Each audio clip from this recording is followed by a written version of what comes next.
राधे राधे मेरे प्यारे भाइयों बहनों माताओं व बंधुओं। संस्कार की बातें चैनल में आपका स्वागत है। बंधुओं, आज मैं आपको श्रवण करवा रही हूँ आषाढ़ मास में स्कंद महापुराण की कथा। बंधुओं, जो कोई मनुष्य आषाढ़ मास में स्कंद महापुराण की कथा को सुनते हैं, भगवान श्री हरि उन्हें मनोवांछित वरदान देते हैं। बंधुओं, पूर्ण विश्वास सच्ची निष्ठा के साथ ही स्कंद महापुराण की कथा को सुने। बंधुओं, यदि आपने YouTube चैनल संस्कार की बातें अब तक सब्सक्राइब नहीं किया तो जरूर करें और बेल आइकन दबाना ना भूलें, ताकि आपको हमारी आने वाली सभी वीडियोस की जानकारी सबसे पहले हो सके। बोलो श्री राम भगवान की जय हो। ब्रह्मा जी बोले, शांत स्वरूप सर्वत्र व्यापक पर ब्रह्म रूप परमात्मा भगवान रुद्र को नमस्कार है। मस्तक पर जटाजूट धारण करने वाले महान ज्योतिर्मय महेश्वर को नमस्कार है। भगवान, आप जगत की सृष्टि करने वाले प्रजापतियों के भी सृष्टा हैं। आप ही सबका धारण पोषण करते हैं। आप सबके प्रपितामह हैं। आप ही रुद्र महान नीलकंठ और वेदा हैं। आपको नमस्कार है। यह संपूर्ण विश्व आपका स्वरूप है।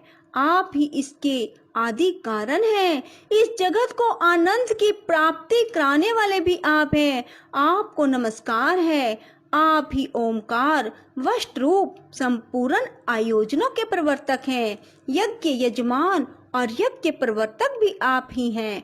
प्रभु देवेश्वर, यज्ञ के प्रवर्तक होकर भी आपने इस यज्ञ का विनाश कैसे किया? महादेव, आप ब्राह्मणों के हितैषी हैं, तो भी आपके द्वारा दक्ष का वध कैसे हुआ? रुद्र, आप तो गौओं और ब्राह्मणों के प्रतिपालक हैं, समस्त प्राणियों को शरण देने वाले हैं। रक्षा कीजिए, रक्षा कीजिए। श्री महादेव जी ने कहा, पितामह, सावधान होकर मेरी बात सुनो। दक्ष अपने ही कर्म से मारा गया, इसमें तनिक भी संदेह नहीं है। इसलिए किसी को भी कदापि ऐसा कर्म नहीं करना चाहिए जो दूसरों को क्लेश पहुंचाने वाला हो। ब्राह्मण, जो दूसरों को कष्ट देने वाला कर्म किया जाता है, वह एक दिन अपने ही ऊपर आ पड़ता है। यूं कहकर भगवान शंकर उस समय ब्रह्मा आदि देवताओं के साथ कनखल तीर्थ में, जहां प्रजापति दक्ष का यज्ञ मंडप था, गए और वहां जाकर उन्होंने वीरभद्र के द्वारा जो कुछ किया गया था सब देखा। स्वाहा स्वधा पूषा बुद्धिमानों में श्रेष्ठ भृगु, अन्य अन्य ऋषि, समस्त पितर, यक्ष, गंधर्व और किन्नर जो भी वहां उपस्थित थे, सबको भगवान शिव ने देखा। किसी के अंग भंग हो गए थे, किसी की दाढ़ी और मूछें नोच ली गई थी और कुछ लोग रणभूमि में मरे पड़े थे।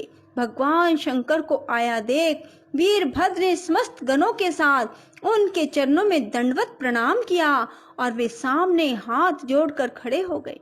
महाबली वीरभद्र को अपने आगे खड़ा देख महादेव जी हंसते हुए बोले, वीरवर, यह तुमने क्या किया? दक्ष को शीघ्र यहाँ ले आओ, जिसने ऐसा यज्ञ किया और उसका वैसा ही विलक्षण फल भी प्राप्त किया। शंकर जी के यूं कहने पर वीरभद्र ने बड़ी उतावली के साथ दक्ष का धड़ लाकर उनके सामने डाल दिया। तब शंकर जी ने कहा, वीर, इस दुरात्मा दक्ष का मस्तक कौन ले गया? यदि मिल जाए तो कुटिल होने पर भी इसे मैं जीवित कर दूंगा।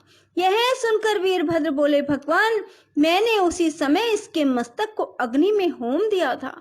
अब तो केवल पशु का सिर बचा है, किंतु उसका मुख बहुत विकृत हो गया है।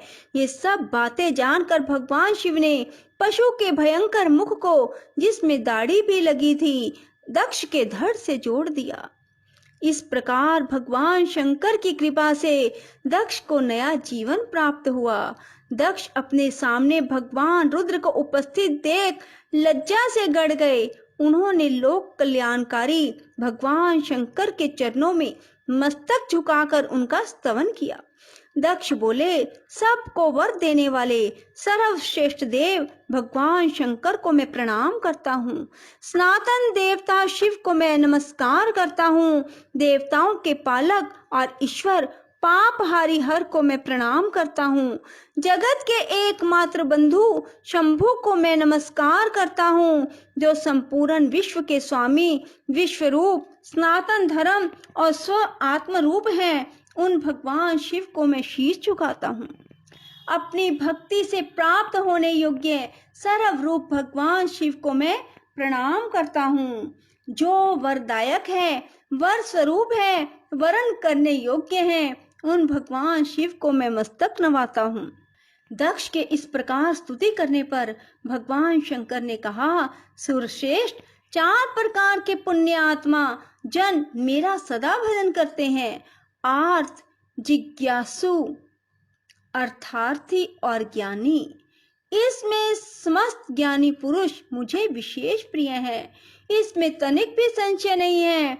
जो ज्ञान के बिना ही मुझे पाने का यत्न करते हैं, वे अज्ञानी हैं।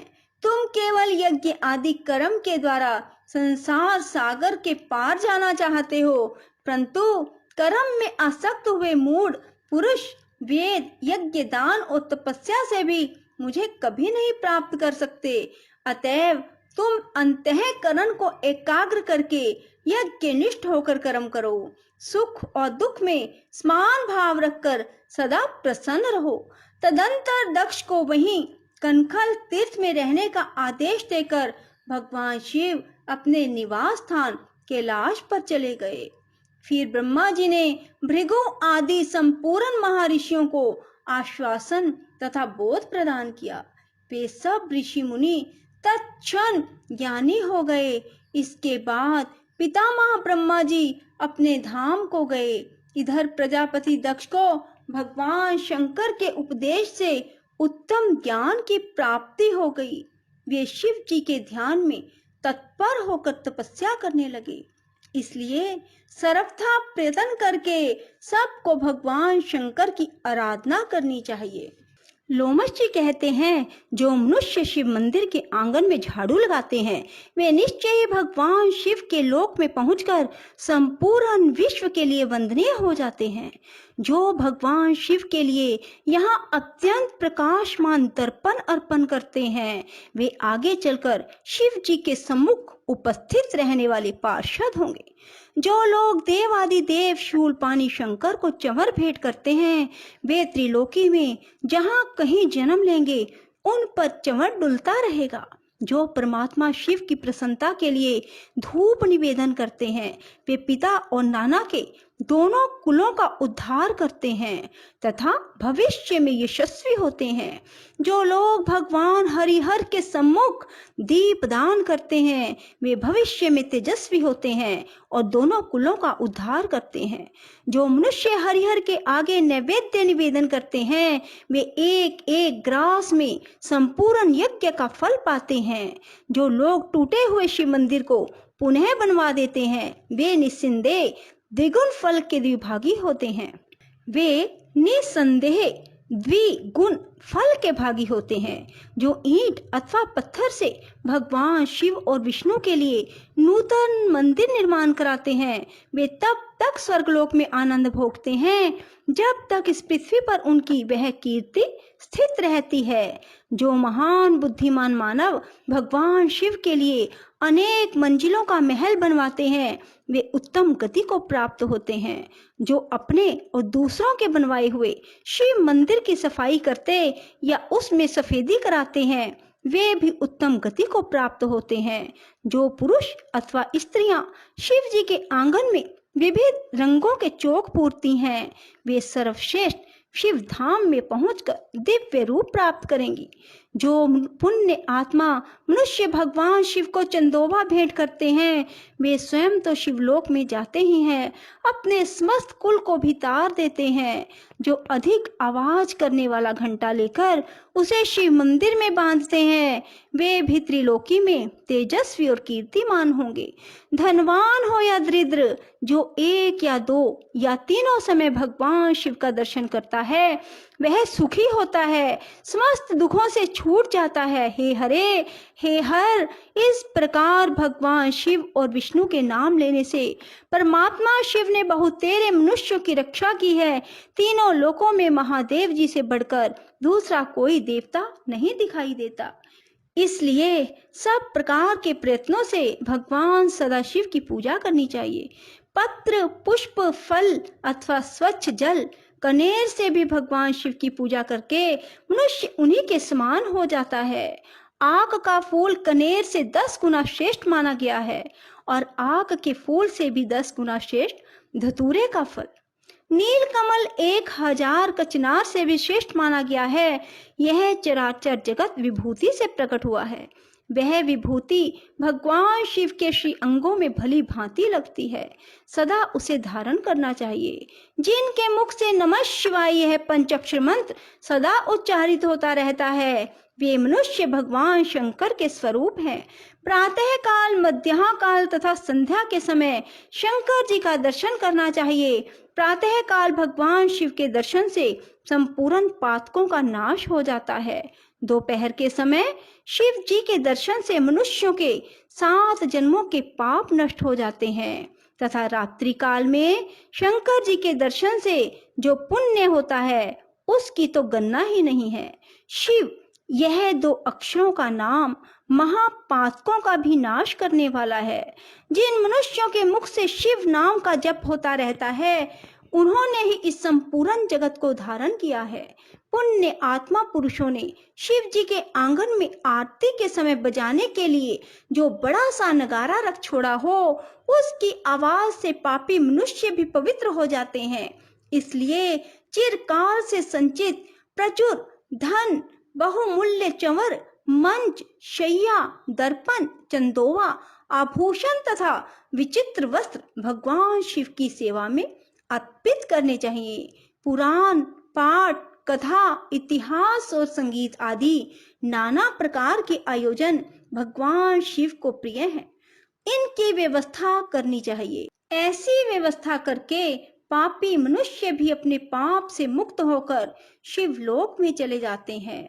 जो स्वधर्म का पालन करने वाले महात्मा और शिव पूजा के विशेषज्ञ हैं, जिन्होंने गुरु के मुख से शिव की दीक्षा ली है, जो निरंतर शिव जी की पूजा में संलग्न रहते हैं, मन में दृढ़ विश्वास रखकर संपूर्ण विश्व को शिव के रूप में देखते हैं, उत्तम बुद्धि का आश्रय ले सदाचार का पालन करते तथा अपने वर्ण धर्म और आश्रम धर्म में स्थित रहते हैं, वे ब्राह्मण, क्षत्रिय, वैश्य, शूद्र तथा कोई भी क्यों ना हो, भगवान शिव के परम प्रिय होते हैं। चंडाल हो या सर्वश्रेष्ठ ब्राह्मण, भजन करने पर सभी भगवान शंकर को अत्यंत प्रिय लगते हैं। भगवान शंकर ही इस संपूर्ण चराचर जगत के आधार हैं, अतः सब कुछ शिव स्वरूप है। यह बात विशेष रूप से जाननी चाहिए। वेद, पुराण, शास्त्र, उपनिषद, आगम और देवता सब के द्वारा भगवान सदाशिव ही जानने योग्य हैं। मनुष्य निष्काम हो या सकाम, सबको भगवान सदाशिव की आराधना करनी चाहिए। बोलो शिव शंकर भोलेनाथ की जय। राधे राधे, जय श्री कृष्णा। बंधुओं, यदि आपको हमारी वीडियो पसंद आए तो इसे लाइक करें और शेयर भी जरूर करें। धन्यवाद।